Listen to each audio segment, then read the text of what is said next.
s'intéresser à comment ils ont été éduqués, à leur trajectoire migratoire, etc. Et aussi à leur impuissance face à des situations qu'ils ont avec leurs enfants. Et c'est, je pense, je dis pas, et puis il y a, je pense, des méthodes qu'il faut essayer. Je crois au groupe de parents, au groupe de parole, je crois aux médiateurs aussi qui savent très bien quand il y a des problèmes d'échec scolaire, etc.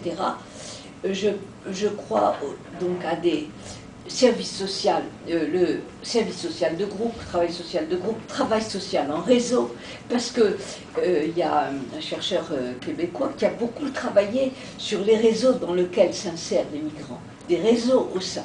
Et ces réseaux, il s'avère qu'ils sont d'une aide très importante. Or, on isole souvent le travailleur social isole souvent la famille seule, alors qu'en fait elle est en relation.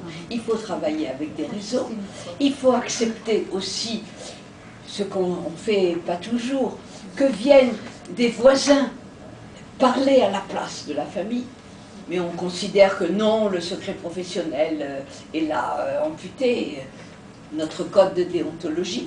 Il y a un tas de choses, tant dans les méthodes de travail social qu'on peut utiliser, toutes les méthodes, tant à créer des méthodes innovantes, tant aussi à des réflexions par rapport aux possibilités de négociation.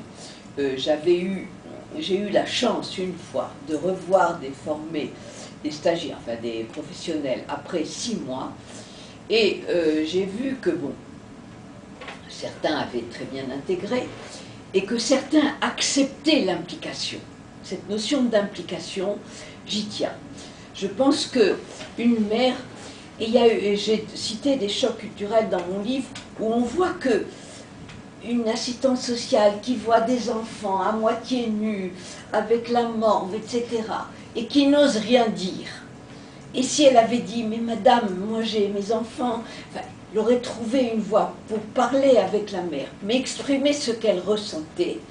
Peut-être que le discours aurait porté, alors que ça a été un mur. Hein. Donc, la notion d'implication, et je dirais la capacité de passer à une implication, mais savoir revenir à une attitude processionnelle, faire ce va-et-vient entre les deux. Je ne réponds pas, je n'ai pas d'idéologie. Hein.